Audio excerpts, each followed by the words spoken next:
Hi everyone, welcome to our 4th episode of the Home series. My name is Jaren. And my name is Buse, and for today our topic will be good versus bad and how we're conditioned to look at everything with a polarized view with no gray areas and how we think this affects us and our view of the world. So let's get to the conversation.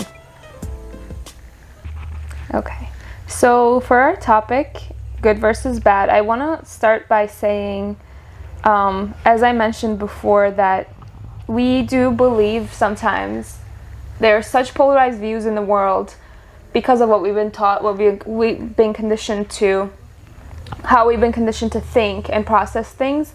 And we look at things as very black and white, like as if there's no gray areas. And I think that affects not just ourselves and the people around us, but society as a whole, and has this ripple effect. And I don't know if you want to expand on that, but that's probably what I wanted to say to start off with. Okay, yeah. So I could get right into it and say, like for me,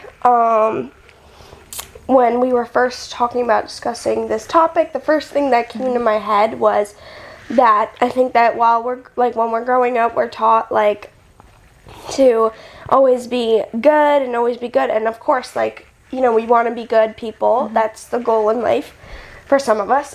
But so the main reason I'm saying that is because it's almost as if we're taught that there's either good or bad. So it's like you could either be doing something that's good and be a good person, or you could be doing something that's bad and be a bad person. But the reason we're discussing this today is because there is such a thing as being a good person and making mistakes and doing a bad thing.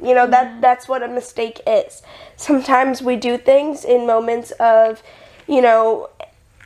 anger or sadness, and we do it out of those emotions, and we don't realize the impact that it's having on somebody else.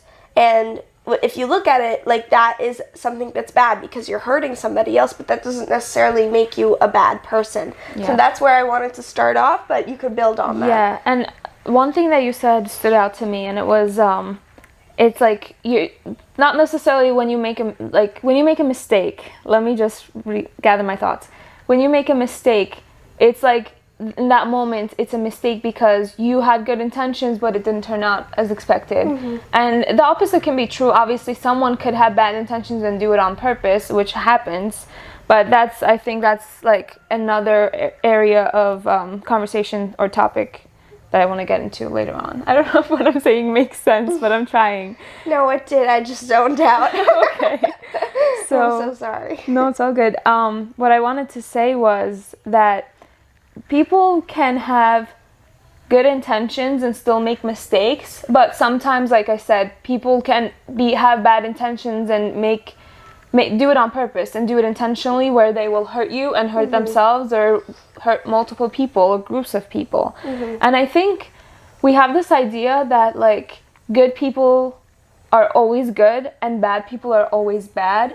And I guess the key word there is always. It's not always and never. We have to look at it in more gray areas, and everybody makes mistakes, but everybody also builds a rapport for themselves.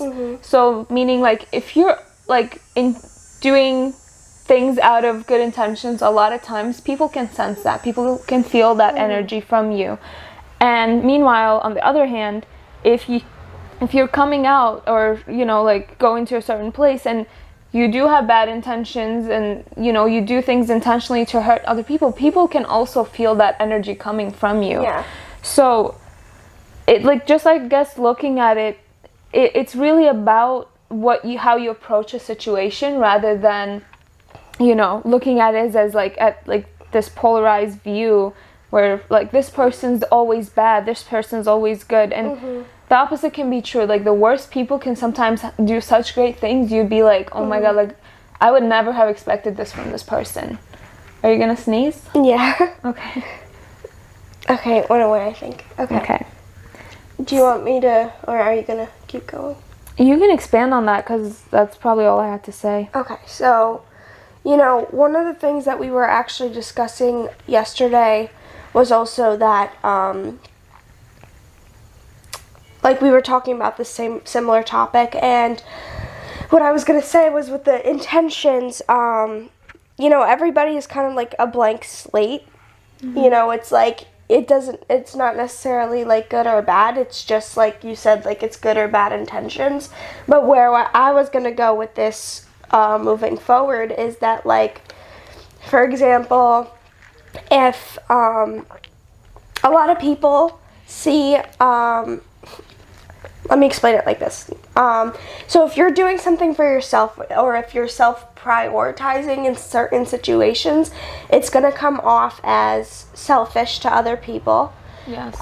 Sometimes it's like we do things for ourselves because it's like you have to, you know, you feel like you're at a place where you're like, I have to prioritize myself, and sometimes that's going to come off as bad. So, like, what I was going to say is that, like, you could be doing something with a good intention to yourself in this situation, and other people might be seeing it as bad. So it's like, this is something that Buse says all the time, but she says, like, you can't be the hero in everybody's story. So it's like, no matter what you do, I think in some way, when you're making a decision in terms of, you know, relationships, or if you're making a big decision on, you know, I can't think of an example right now, but any kind of decision relating any kind of relationship. At the end, I think that some way, shape, or form, somebody's gonna end up slightly hurt or upset in that kind of situation. And so what I mean by that, again, going back, is that, like, you're doing that out of a good intention for yourself, but there's going to be people who end up hurt. So that's why it's like, you can't think of it like black and white. Like, there has to be a gray area, because in the end, just because you're doing something like that, it doesn't make you a bad person, you know? Yeah, and, like, going back to, like, self-prioritization, I think it takes a lot of... Why are you laughing? You said it funny. Okay, self-prioritization. I think that sounded better. Okay. So what I was trying to say is, like, sometimes it takes such a long time to learn to apply that in your life, where you learn to put yourself first, put your, you know, not necessarily, like, your decisions that you make are, you know, revolving around you only, but it's you first. So you can think of other people, and you can incorporate their ideas and their opinions in your decision, but that can't be the sole reason why you make a decision based on what you want in your life. So it takes a lot of time, and I think a lot of people do get influenced, sometimes in a good way, sometimes in a bad way, from people around them, like family, friends, people that are their loved ones or ones that they care about. And sometimes this, like I said, it can be beneficial, and it can be beneficial not just for themselves but the people around them. But I think it's not necessarily being selfish, but you do have to learn to put yourself first, and, you know, like, make sure that you're taking care of yourself. Because I always think about this, where, like, if I didn't take care of myself, who's gonna do that for me? Especially as an adult, that has been, like, such a big awakening for me. If you don't get up every morning and take, like, let's say, make breakfast for yourself, and make sure you drink and eat certain things throughout the day, and you feed yourself, you make sure you work out, like, no one's gonna do that for you, and no one's gonna remind you to do it either. Exactly. You know? and honestly, this is probably a very good, like, I guess idea to think about. Our parents all our lives discipline us, right? Like, they want us to be a certain way. They want us to be, like, on top of everything, especially through our teenage years. We rebel. We are like, no, like, I'm just gonna sleep all day. Like, I'm just gonna play video games. I'm gonna be outside with my friends. Like, that's, like, the idea of, like, teenage rebellion, I guess. But, like, you grow up, you get to, like, 18, 19, and after that, once you're, like, almost out of college, you start to think, like, now I have to do all this without my parents telling me. You have to do it, because who's going to do that for you, and who's going to work for you, who's going to bring money for you, who's going to feed you, you know, like, everything, who's going to take care of you physically, like, whether that's working out, maybe that's, like, a shower, you know, you doing your hair, like, little, like, hygiene type of stuff too. Yeah. And it seems like such a simple idea, but I see so many people my age struggle with it, like early 20s or even later in life. Like, I've known other people who are in their 30s and they're struggling to, like, physically, not just like hygiene wise, it includes hygiene, but also like physically, meaning like they don't know like how to eat right or how to eat healthy. Mm-hmm. And I could see like the impact that has on them, and it's just sad. Mm-hmm. I think that's something that people struggle with throughout, though. Like, I think that nutrition is something that's like always been a struggle, but it's also, that's like a completely different topic. But also I think it's just like, because we're so accustomed, like, you know, like to, especially in America, like with the constant like fast food and whatever, I think a lot of people like end up eating unhealthy. But I wanted to say something going back to you know, the good versus bad, but I was just gonna say, you know, going off of self-prioritizing, and what I was gonna say was, I think that a lot of the time, one of the places that we struggle with that the most is within family. And I only say that because, I mean, it's hard as well with friends and everything, but I think it's a little bit harder with family because there's this idea of like, you know, you should be prioritizing your family, and of course you should be, but that doesn't mean that you should be constantly putting their needs over your own. I think that if you're in a healthy place with everybody should understand that you're putting your own needs first and then your family second. Like, you know what I mean? Like, I've seen certain people who, like, I feel like are in places with their family that, like, they are maybe compromising certain things just because they feel like they have to within the family.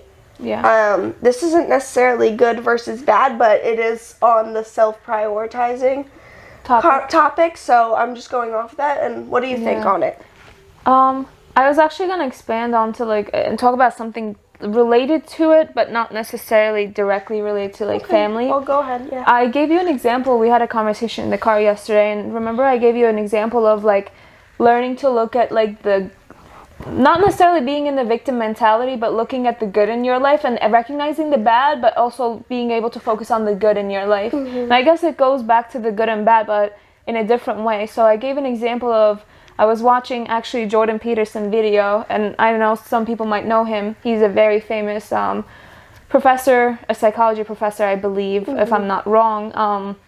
And he was talking about how he had a patient one time, and she was actually dealing with some learning disabilities.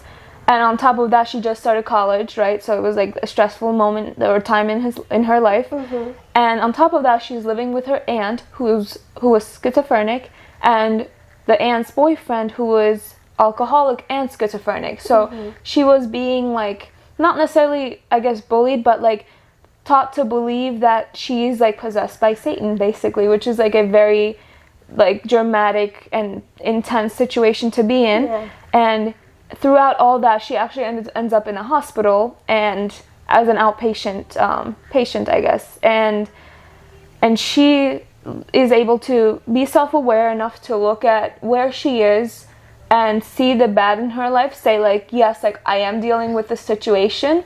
And who knows where her family is, like her parents and stuff, but maybe like she just had to live with her aunt for some reason. And she's able to recognize that and look at the other people in the hospital with her, and see that like as much as she's in a bad situation, there are people worse than, or in a place worse than where she is. And I guess like looking at that, I can definitely say I believe everyone's life take turns at different points in their lives, for the better or for the worse, and it's very important to be able to look at and focus on the good things and be grateful for them, but also be able to recognize like, yes, this is an area, whether it is someone else that's, you know, being bad towards you, or whether it's a specific situation, you just have to recognize that like you can't control the situation necessarily, or you can't control the other person's actions, but you can control how you react and not necessarily react, but how you respond to the situation or the person. And I think it takes a lot of energy and effort to be able to look at someone who has bad intentions towards you and see the good in them. And I think that's like where a lot of people, and I myself, struggle. I can say that for sure, because I have had experiences with people in my life that, like, I just had nothing to, like, I just didn't want to be around them. I just didn't want anything to do with them anymore for, like, the actions that they have taken towards me. Yeah. And it takes so much energy to be able to turn around and look at the good in someone. And sometimes you don't have to necessarily try, because if that person is showing through their actions that they're not being good towards you, then, like, why would you know, like... Yeah, continue to allow them to be... Yeah, and it's, one, you're allowing them to be that way, and also you're exerting your energy to make the situation better when you have no control over it or over that person. And yeah, I guess that's really it. If you want to go. Okay. Yeah, I have stuff to say. Yeah. So I just forgot everything. But hold on. So do you want me to talk about what I talked about last? No, it's okay. So let me start out. Oh, okay, I remember. All right, sorry. So starting out with what you were saying first, with the, you know, being able to acknowledge the good and the bad. So I think for me, it's always been like, and this is why I feel like I'm always, even if there's so many bad things going on in my life, I'm able to be stable, is because I always acknowledge that there is bad going on. Like, I'll be like, this situation is something that is stressing me out or whatever it may be, but I also, while acknowledging the bad, I focus on the good. Yeah. You know, it's like, it is hard to do that sometimes when you're in a constant negative, maybe environment, or constant negative reminders of what's going on. And I find myself in those situations all the time. Sorry. But, it's so important to be positive, and it's a lot harder to do than just to say it, but you know, it's something that I think that everybody starts to learn as they're growing up, and it's a journey. For some people it's harder, and for some people it's easier, but the earlier you start, the better. So that's what I was gonna say for that. But then what was the last thing you were saying after that? You can't necessarily control someone else's actions or bad intentions that they have, and they take action on that towards you. But I don't remember exactly what I was going to say, but I'll just keep talking and see. Go ahead. Yeah. So no, I think I was going to say that, like, I agree with you on that, because, like, I think I've found myself in those kinds of situations where it's like I'm at a point in my relationships where it's like, you were saying about how, like, seeing the good in people, and I was going to say that, like, as for some people, seeing the good is hard, but, like, I think for me, what's hard is being able to let go of the person. Like, I feel like I always cling on to the idea of, like, good, like, it's okay, like, they're probably just this, or they're probably just that, like, making excuses almost for them, because it's like, I always am at this place with everybody in my life where I want to be, like, have a good relationship with them. I want to, like, if you're close to me, like, I want the best for you, and I'm always going to be trying to, like, make sure that we're at a place where you're good, I'm good, whatever. But I think that, like, that's something that I'm also, like, as I'm growing up, learning that again, it's like always coming back to the self-prioritizing, but it's like when you're at a certain point in your relationship where this person is constantly doing negative things towards you, it's like you come to a point where it's just like, how much more can you take? And it's like, you shouldn't be allowing yourself to be receiving that kind of stuff anyway, because it's like you're not taking care of yourself in a way. Yeah. You know? Yeah, and I was actually gonna say something but about you forgot that. To. Yeah, I did. It was actually about, like, the negative actions. Oh, this is what I was gonna say. When people take negative actions towards you, I would say like intentionally, and you don't want to let them go, let's say, because I see that a lot around me. Like, even if someone's like very, I guess, negative or takes negative actions towards you, and I don't want to use the word toxic, because I know that people always say this too. Toxic is thrown around so much that it's like it's in every situation now, and it's like everyone's toxic at this point. So I don't want to use that word necessarily, but let's just say like someone intentionally does something negative towards you. At that point, I feel like, well, you have one action to take. I feel like you should always communicate to that person, and that person's response to you really shows how much they care about you. And if they take action and change the way they are later on, like moving forward, and they apologize, that to me shows, one, they care about you, they're a healthy individual, and they're able to be self-aware and accept where they're wrong and make corrections to their actions, right? Yeah. And as much as it seems like so structured, sometimes I feel like in my head, it should be that way, because if it's not, it usually gets very, very unhealthy, whether that's a friendship, relationship, family relations, anything like that. And I think a lot of people, sorry, I didn't mean to kick you. It's okay. I think a lot of people also want to like cling on to their friendships because, you know, they've had all these good memories with, and they want to cling on to their relationships because they had all these things that they went through. And I understand that's like that's very true, and I'm not dismissing like all the good things or all the supportive times that you had with each other, but at the same time, sometimes not even that a person's necessarily bad, but you're not meant to be with that person your whole entire life or around that person. And I think that's where people like fall short or just unable to understand this concept of like letting go of someone. I think it's okay to let go of people in a graceful, like with grace. You know, it's like cliche, but you know how they're like, if you love something, like let it go, like. Exactly. And are you gonna, do you have more to say? I think that's all I had to say. Okay. Yeah. So, I agree with everything that you're saying. Yeah.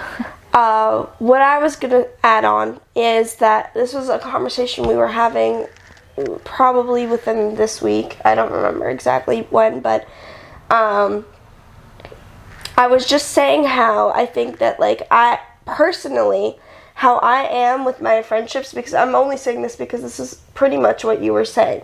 But like with my friendships, maybe I was saying that maybe it's like too much of an expectation, but I don't think it is. But for me, it's like if I am close with somebody, right? And like I call them my friend and they've been my friend for so long, it's almost like I have this expectation of like, if I, like, sorry, I keep doing this, but like, for example, I'll go off of you, right? Like, you're my sister. You know me so well. You're like my best friend, like everything. Yeah.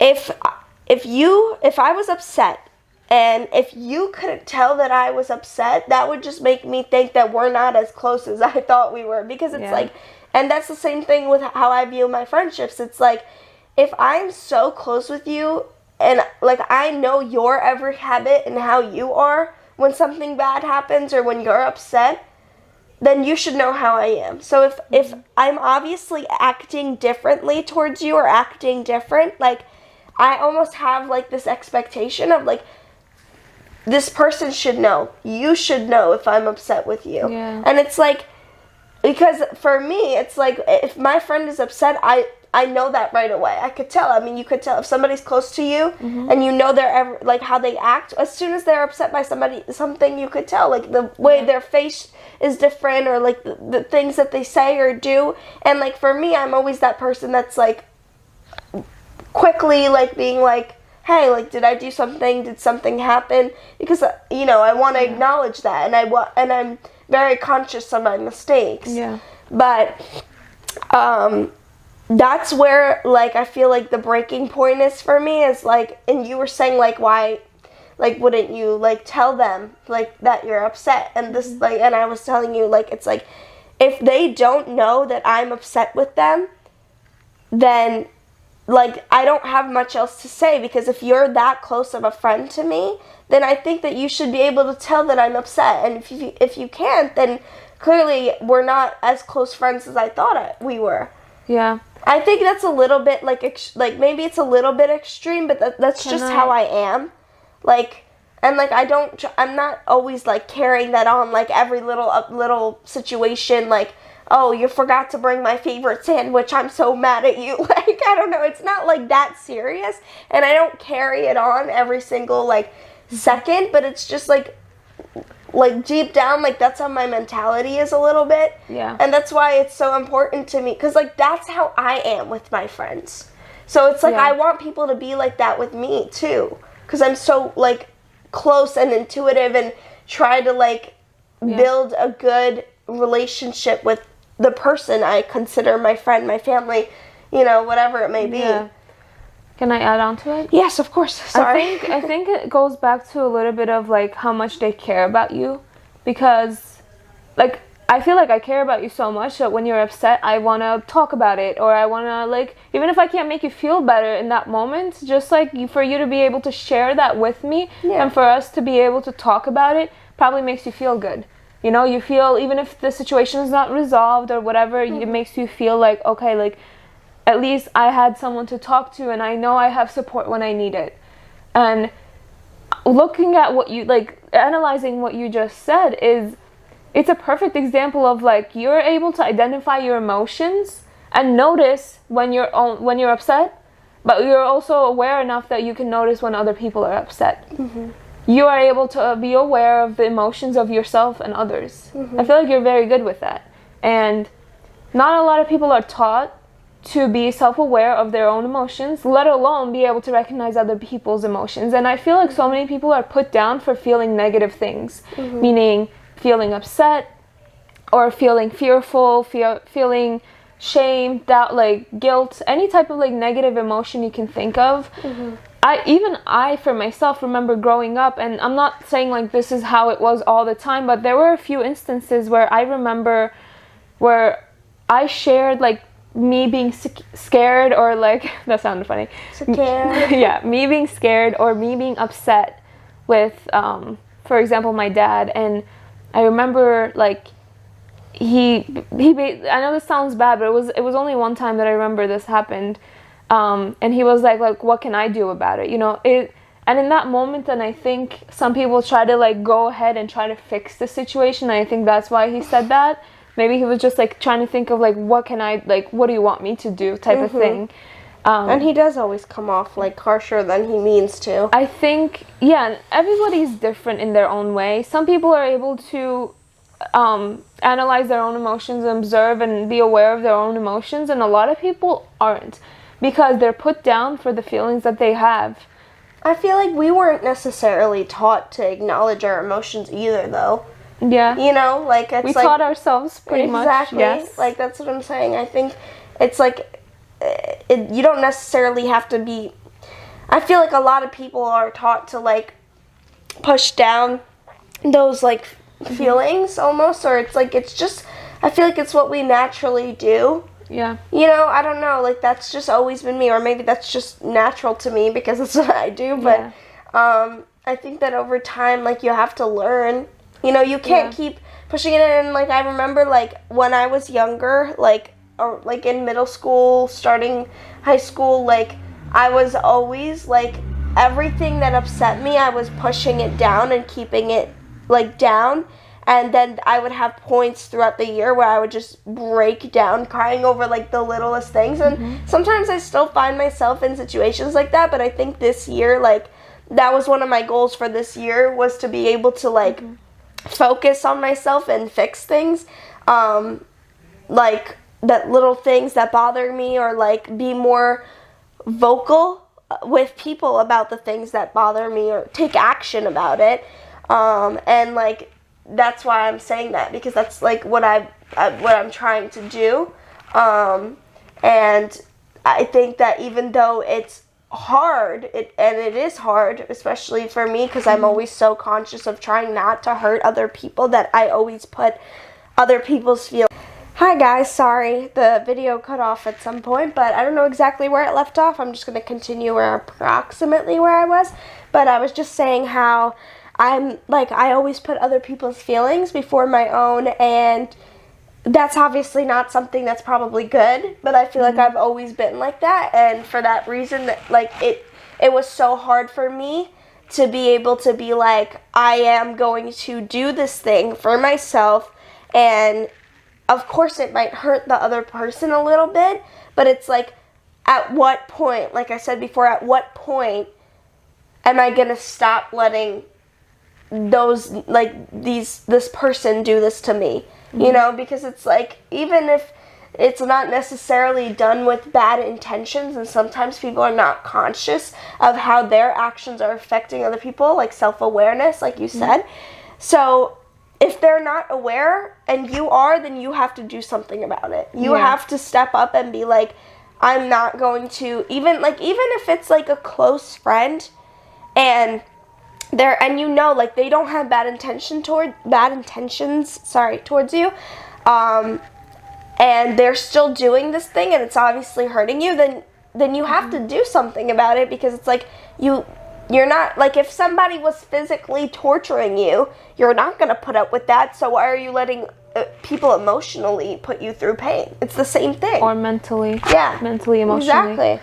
I actually wanted to say this thing, but, so I guess what you said before was that people also should be responsible for how they feel and how they take action on those feelings. And I think that's the most important thing for me, especially as I get older. Like, as an adult, especially, I'm not saying like as an adult the minute you turn 18, like throughout your adult life, how do you handle your emotions and how do you take action on those emotions, right? So it's your responsibility at some point to make sure that you're not being unhealthy towards other people or negative towards other people, because it does come back to you and does hurt you as much as it hurts other people. Your relationships will suffer, your career, your work life will suffer. Like, everything suffers when you're suffering. It's like you are a reflection of, or the world is a reflection of how you feel on the inside. So if you're always like feeling negative and doing negative things towards yourself or other people, it's going to reflect in the world in that way, and you're always going to come across very negative and very upsetting situations. That's true. You attract what you put out. Yeah, it's like the world is a mirror for you, like how you feel and the energy that you carry. So I truly believe that it's your responsibility as an adult to learn how to be healthy, so that you don't want to hurt other people. Like, and it's like, and I don't think everyone's aware of that. The fact that like they think that other people hurt them, so they just want to keep hurting others, but that's not really how it is. Not even it's like not even like keep hurting other people, but I think that some people have such an unhealthy view of relationships that they don't realize that like something that is either happening to them or something that they are doing is unhealthy. Like, I've had friends who went into relationships with people who are like, you look at it and anybody from the outside can look at it and be like, oh my god, like that is toxic. You know, I'm not trying to throw it around, but it has all the unhealthy qualities of relationship could have. But I've had a conversation with this person and they would tell me that I'll be like you realize that what you're doing is not right? Like, I'm like, you realize that, like, whatever, and to them it's like that's their normal. And I think that like they're like, it's just something like, if you grow up, or also for people who grow up around unhealthy relationships, like maybe like their parents, or like in an unhealthy environment with their parents, or where they don't get along, or divorce or stuff like that, where you constantly see bickering as you're growing up, it's like it shapes your view of what normal is. Yes. So when you grow up and now you're like an adult and you're going into relationships, whether that's a friendship or a actual like relationship with a partner, then you're at this place where it's like you don't know that it's not normal, and like maybe your partner or your friend is like obviously like pointing that out to you, and you don't see that as wrong because that's so normal to you. And I think that is, I think, rather than saying that, I'm sure there are some people that might have bad intentions and do it without a care to harm people. Like maybe they just don't care about hurting people's feelings. But I think I've seen a lot of situations where people are like that. Like they're just not like going back to self-awareness, which is something that is so hard for some people. Yeah. I think it's because they're just literally not self-aware that what they're doing is negatively harming other people. Yeah. And that's what goes back to like, see, this is not somebody that's necessarily somebody with bad intentions, but they are doing like things to hurt people, but maybe they're not aware. Yeah. And that's the thing that like it's so hard to understand. And you know, like I said this the other day too, but I was saying like this, I feel like this is so philosophical, like, you know? It really is.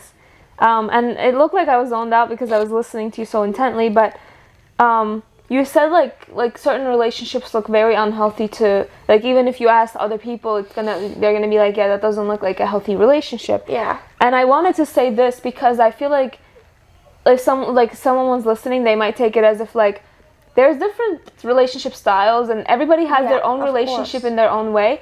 So we're not really necessarily talking about like a relationship being different than your relationship, but it's like you can tell, for example, let's just say there's a couple and there's constant arguments, but then things get physical and things get like they yell at each other, but they insult each other, and or it's constant fights and it's like breakups, getting back together. Like to me, that type of relationship is definitely toxic or unhealthy, because there's obviously other things that make a relationship unhealthy. That's not the only thing that makes a relationship toxic or unhealthy. But I'm just giving an example here because like I could have a relationship with someone that's so different from your relationship. Yeah, of course. You know? So Darren's probably not referring to that. So I just wanted to clarify that because I also was thinking about that as you were talking, because I was like, there's different types of relationship and everybody has their own idea of what it should look like. I don't mean it in that way. Like, like of course, like you said, there's so many different kinds of relationships. Everybody has a different like kind of relationship. Yeah. Oh, that's like every single person has a different relationship. Yeah. That's just how it is. But what I mean by the toxic traits is like it's those things, you know, it's not like toxic. When I say that, like everybody knows what I'm talking about. Yeah. Like I hope. Yes. You know, there are certain things in a relationship that are normal, you know, like the differences and like little things that we all do differently, and then there's things that like that should just not be happening in a relationship. And I think everybody knows what it is. And I think that sometimes like a lot of people in those situations are like at a place where either they're comfortable or like it's out of fear. That like I think that sometimes they don't like speak up about it and say like that something is wrong because either they're scared, or B, it's like they get so comfortable. I know some of like my friends in those situations, like I remember like having a conversation with somebody, and they were telling me that it's also like you get to a place, I think it's because of maybe some stuff that their partner may also be saying to them, but it's like they're at this place where it's the worry of like, if I leave this relationship, like am I gonna find somebody else, like that kind of stuff too, which I think holds them back from it's like a false belief that they make you believe, I guess. See, that is something that's toxic. It's almost like manipulation. Or like emotional manipulation. It just depends, but I feel like we should start wrapping up, one, because it's going to be a long video. I know we can discuss more on this at a later time, but if you have any last thoughts to add, we could both go and then I mean, I had something in mind, but I actually forgot. So if you want to like close it up with something that you have, that's perfectly fine. I don't necessarily, but I'll start it off, and if you want, you'll add after me. So I was just gonna say that, you know, I'm not gonna continue discussing, but it's just like a little reminder to everybody to make sure that you're taking care of yourself. You know, it's so important to be taking care of your mental health. I think it's something that has been so overlooked for so long, but now in today's like society, like I think we're bringing forth mental health a little bit more. It's something that I've been focusing on lately, and I think it's so important. So just a little reminder to everybody to make sure that you're taking care of yourself just like you would take care of somebody you love. Yeah, and I can add on to that last part that you said. Take care of yourself as if you're taking care of your like little self, meaning like as when you were a little kid. Yeah. Thank you for tuning into our video today. And if you have any comments or feedback to give us, you could comment down below. And we hope to see you next time. Bye. Bye.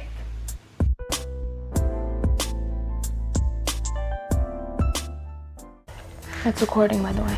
Oh. Hey everyone.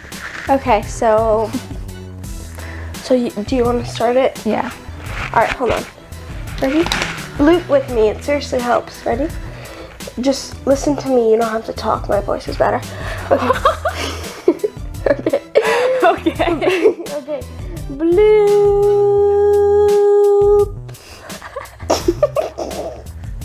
There you go. Thank you for listening to us today, guys. I hope you enjoyed our conversation, and we will be back next week. Well, next time, not next week. But thank you again for listening. What are we doing? Yeah. That's a blooper. Okay. I'm gonna put this on the floor. Okay, hold on. I'll take that. You better be quick. It's recording.